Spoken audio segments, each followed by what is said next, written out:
A raging wildfire that forced thousands from their homes on the edge of Los Angeles continued to burn out of control Monday as frustrated fire officials said residents reluctant to heed evacuation orders made conditions more dangerous and destructive for their neighbors.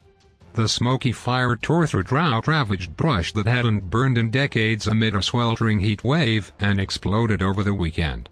It burned more than 51 square miles, 132 square kilometers, and destroyed at least 18 residences. The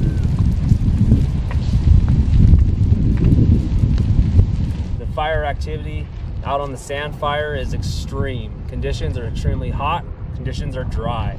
In these conditions, it makes it very difficult for our firefighters to suppress these fires. Within 45 minutes, it traveled that 10 miles and was right in our backyard. 100 feet tall, full tornado of fire. Spinning, nothing like I've ever seen close up. The fire is rapidly growing and has very, very rapid growth when it comes to the fuels being so dry and the fire consuming so much vegetation so quickly.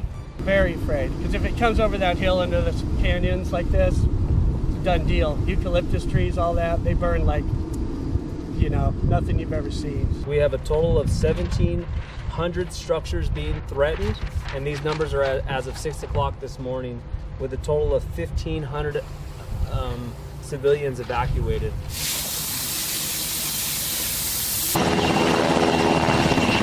We're using air assets such as helicopters and planes dropping retardant and water from the sky.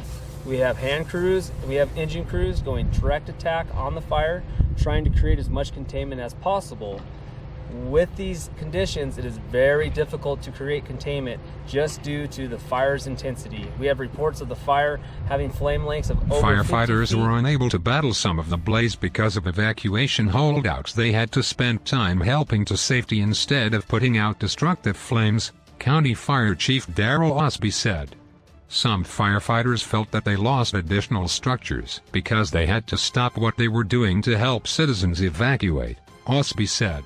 U.S. Forest Service spokesman Justin Carell urged residents to leave quickly when evacuation orders are issued because their property becomes secondary. "We don't want firemen to become traffic directors," he said. The fire was one of two destructive infernos burning in California. A blaze in the scenic Big Sur region of the Central Coast by Monday had destroyed 20 homes and threatened 1,650 others as it burned 23 square miles, 60 square kilometers.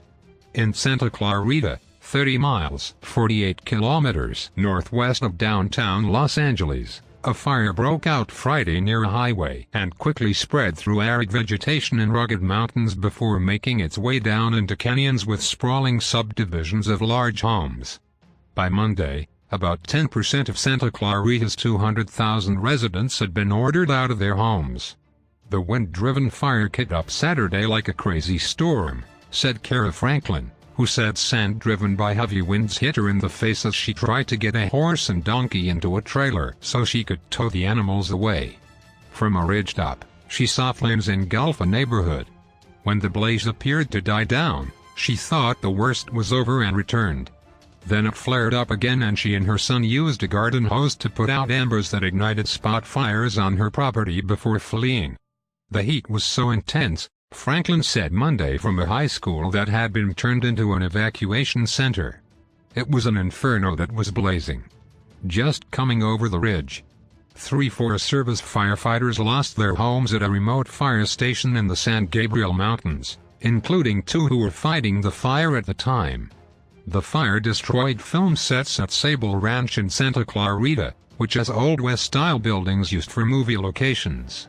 It also forced a nonprofit sanctuary for rescued exotic creatures to evacuate 340 of its more than 400 animals, including Bengal tigers and a mountain lion. Nearly 3,000 firefighters were trying to put the Santa Clarita blaze out. Fire trucks lined streets of vacant and nearly vacant subdivisions as helicopters dropped water and planes unleashed ribbons of red fire retardant to protect homes.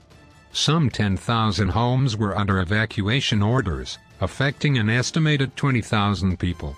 Firefighters saved about 2,000 homes in the fire's first 3 days, Los Angeles County Deputy Fire Chief John Tripp said. One belonged to Ted Killam, a defense contractor who moved in 2 years ago with his wife and 4 children. Killam recalled Monday that he saw smoke pouring over a mountain ridge Friday and fled with his family when the flames followed the next day.